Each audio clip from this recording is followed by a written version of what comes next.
Election কমিটির যে বৈঠকগুলো হচ্ছে সেখানে আমি গিয়ে বৈঠকগুলো করেছি। আমি গত দুদিন জলপাইগুড়ি আলিপুরদুয়ার করার পর, গতকাল কুচবিহার করার পর আজকে বীরভূম করেছি, আগামীকাল ঝাড়গ্রাম যাব।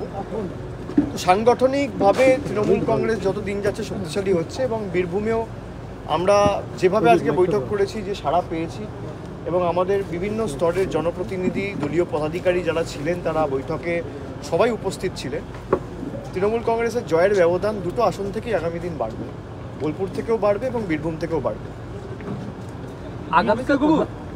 জলপাইগুড়িতে মুখ্যমন্ত্রী গিয়েছিলেন, সেখানে কোনো দুর্গতদের সাহায্য করা হয়নি, কিন্তু গার্ডেন রিচে সাহায্য করলেন কি করে এই নির্বাচন চলেছে? দুর্গতদের সাহায্য করা হচ্ছে, কিন্তু সাহায্যটা মুখ্যমন্ত্রী করতে পারে না। তার কারণ হচ্ছে আদর্শ আচরণবিধি চলছে। আপনারা নিয়ম জানুন, তারপর প্রশ্ন করুন। কিন্তু গার্ডেন রিচে তো দেওয়া আছে। গার্ডেন রিচে যখন সেটা ভেঙে পড়েছিল তখন আদর্শ আচরণবিধি চালু ছিল না। এটাকে ভালো করে দেখুন কবে হয়েছিল গার্ডেন রিচের ঘটনাটা। গার্ডেন রিচের ঘটনাটা যখন হয়েছিল তারপর মমতা বন্দ্যোপাধ্যায় পৌঁছেছিল, যেমন একইভাবে যখন জলপাইগুড়ির ঘটনাটা ঘটেছে তখন মমতা বন্দ্যোপাধ্যায় নিজে রাত্রিবেলা পৌঁছেছে। এবার যেহেতু আদর্শ আচরণবিধি চালু রয়েছে, আর গার্ডেন রিচের সময় কি আদর্শ আচরণবিধি চালু ছিল? যদি হয়ে থাকে সেটা কোনো রাজনৈতিক প্রতিনিধি দিতে পারে না। সেই কারণে যাদেরকে রিলিফ ক্যাম্পে রাখা রয়েছে তাদের যাতে সঠিকভাবে পরিষেবা পৌঁছায়, পর্যাপ্ত পরিমাণে খাবার থাকে, তাদের পাশে সরকার দাঁড়াচ্ছে এবং আগামী দিনেও আদর্শ আচরণবিধি মিটে গেলে তাদের বাড়ির ব্যবস্থা, সংসার চালানোর ব্যবস্থা সব সরকার করে দেবে। আমরাই করেছি এবং আগামী দিনে আমরাই করব। বীরভূমে যাকে প্রার্থী করেছে বিজেপির অভ্যন্তরীণ বিষয়ে তো আমি সভাপতি করবে, কাকে এমএলএ ভোটে দাঁড় করাবে, কাকে লোকসভা ভোটে দাঁড় করাবে, তাদের অভ্যন্তরীণ বিষয় এবং মানুষের জবাব দেবে। মানুষের কাছে প্রতিটা পদক্ষেপই মানুষ দেখছে এবং কিভাবে সাম্প্রদায়িকতার তাস খেলে সমাজে একটা বৈষম্য, বিচ্ছিন্নতাবাদের রাজনীতির জন্ম দিয়ে সমাজকে অশান্ত করার যে পরিকল্পনা, এটা বিজেপি বারে বারেই করে এসছে, এটা নতুন নয়। তবে বাংলায় যতবারই করেছে, মুক্তিপুরে করেছে, আর আগামী দিনও ব্যতিক্রম। দেবাশিস ধর বলছেন যে শীতলকুচির ঘটনা ভাওতা ছিল, বিজেপিকে ফাঁসাওকে বলেছিল, এই এসপিকে ফাঁসাওকে বলেছিল, এটা তিনি বলছেন। অডিও ক্লিপের ঘটনা তো আপনারাই খবরের সংবাদ মাধ্যমে, গণমাধ্যমে দেখিয়েছেন, ফায়ারিংয়ের ঘটনা। তৎকালীন বিজেপির রাজ্য সভাপতি তিনি জনসভা করে বলেছিলেন জায়গায় জায়গায় শীতলকুচি হবে। কে এইসব কথা বলে? যদি এই তথ্য মিথ্যে থাকে তাহলে দেবাশিস বাবুর উচিত তৎকালীন যে বিজেপির রাজ্য সভাপতি তার বিরুদ্ধে ব্যবস্থা নেওয়া বা একটা মানহানির মামলা করা। নির্বাচন ঘোষণা হওয়ার পর আগামীকাল প্রধানমন্ত্রী আসছেন। আমি অ্যাস্ট্রোলজার না, আমি গণৎকার নয়, তবে আমি বারবার যেটা বলেছি যে তৃণমূলের যা ফল 2019-এ ছিল তার থেকে অনেক ভালো। নির্বাচন ঘোষণা হওয়ার পর আগামীকাল প্রধানমন্ত্রী আসছেন, আপনি বারবার একটা বিষয় চ্যালেঞ্জ করছেন যে আবাসের টাকা, 100 দিনের টাকা। আমি আশা করব উনি শ্বেতপত্র নিয়ে আসবেন।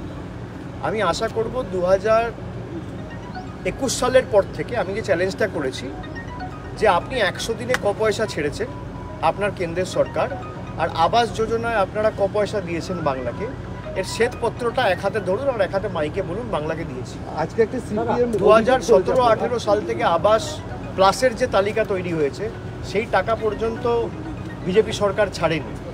আজকে যদি মানুষগুলোর মাথার উপর পাকা ছাদ থাকতো তাহলে এই দুর্ঘটনা ঘটতো না। দুটো ছোট্ট শিশু, ফুলের মতো ছোট্ট একটা 2 বছরের মেয়ে, তার নাম পিউ, আর 14 বছরের ছেলে, বার্নিস জিপিতে বাড়ি, ময়নাগুড়ি 2 ব্লক, তাদের মাথার উপর যদি পাকা ছাদ থাকতো তাহলে তাদেরকে এই সংকটজনক অবস্থায় জলপাইগুড়ি থেকে এসে শিলিগুড়িতে ভর্তি হতে হতো না। এর জন্য দায়িত্ব একমাত্র কেন্দ্র সরকারের। তবে আমরা মানুষকে বলেছি যে আগামী দিনও আবাসের ব্যবস্থা আমাদের সরকারই করবে।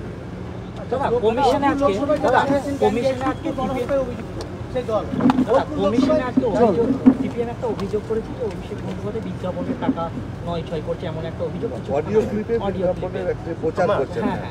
তাহলে আমার বিরুদ্ধে কমপ্লেন করুক।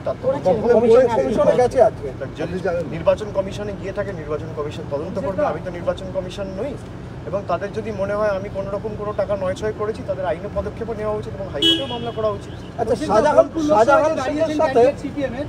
শাহজাহান শেখের সাথে মাদক যোগের একটা তত্ত্ব উঠে আসছে, বলবেন? শুনুন, মাদক পাচারকারীতে যারা অভিযুক্ত তাদেরকে বিজেপি টিকিট দিয়েছে। আগে প্রশ্ন করুন আপনি দিলীপ ঘোষ, সুকান্ত মজুমদার, শুভেন্দু অধিকারীকে। আর পুলিশ কেস বা পশ্চিমবঙ্গ পুলিশ কেস দেয়নি, কেস দিয়েছে গুয়াহাটি পুলিশ। তাকে আপনি বারাসাতের প্রার্থী করেছেন, তো খবরের সংবাদপত্রে, সংবাদ মাধ্যমে আপনারা দেখিয়েছেন। এই প্রশ্নগুলো করার মতো সৎসাহস তো আপনাদের নেই। আপনারা তৃণমূলকে প্রশ্ন করবেন, আমরা উত্তর দিচ্ছি, কোনো অসুবিধা নেই।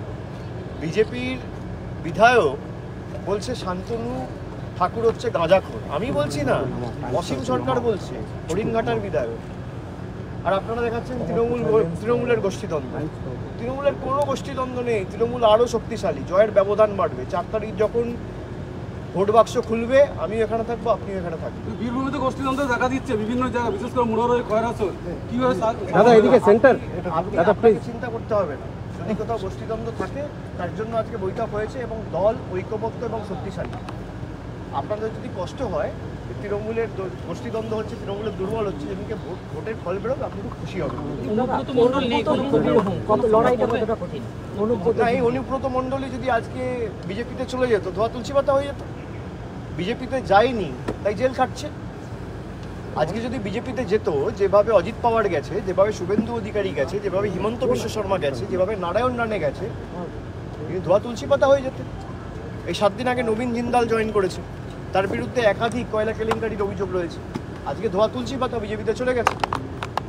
তাদেরকে প্রকাশ্যে টিভির ক্যামেরায় নির্লজ্জের মতো টাকা নিতে দেখা গেছে, তারা বিজেপিতে চলে গেছে ধোয়া তুলসী পাতা। অনুব্রত মণ্ডলকে আপনি অ্যারেস্ট করেছেন গরু পাচারকারী মামলায়, গরু পাচার মামলায়। আপনি দেখুন, এখানে 10 দিন আগেও মেমারিতে ইউপি বিহার থেকে গরু আসছিল, পশ্চিমবঙ্গ পুলিশ ধরেছে। পশ্চিমবঙ্গ পুলিশ ধরেছে। আপনি হাইকোর্টে যান, যদি একটা বিজেপির লোককে সামান করে হাইকোর্ট স্টে করে দেবে। বিহারের মুখ্যমন্ত্রীকে, ইউপির মুখ্যমন্ত্রীকে, তৃণমূলের কোনো প্রতিনিধিত্ব বিহারে নেই, তৃণমূলের কোনো প্রতিনিধিত্ব ইউপি সরকারে নেই। একদিকে যোগী আদিত্যনাথ, একদিকে নীতিশ কুমার, দুটোই বিজেপির মুখ্যমন্ত্রী, একটা শরিক সরকার, একটা নিজেদের সরকার। সেখান থেকে গরু আসছে, পূর্ব বর্ধমান জেলার মেমারি পুলিশ স্টেশন অ্যারেস্ট করেছে। তা 14 মাস, 18 মাস, 20 মাস অনুব্রত মণ্ডল জেলে, তারপরেও গরু পাচার হচ্ছে। আর আসছে বিহার থেকে, উত্তরপ্রদেশ থেকে। আপনি কবার কটা সামান ইস্যু করে উত্তরপ্রদেশের যোগী আদিত্যনাথকে ডেকে পাঠিয়েছেন বা নীতিশ কুমারকে ডেকে পাঠিয়েছেন? পাঠাননি। এটাই হচ্ছে বিজেপির ওয়াশিং মেশিন। মানুষ দেখছে এবং ভোটে আগামী দিন মানুষ জবাব দেবে। এই কারণেই মানুষ সব থেকে বেশি শক্তিশালী একটা গণতন্ত্র। ইডি সিবিআই শেষ কথা বলে না, শেষ কথা সাধারণ জনতা বলে, জনতা জনার্দন বলে, এবং মানুষই আগামী দিন জবাব দেবে। মৈত্র এক কথা বলে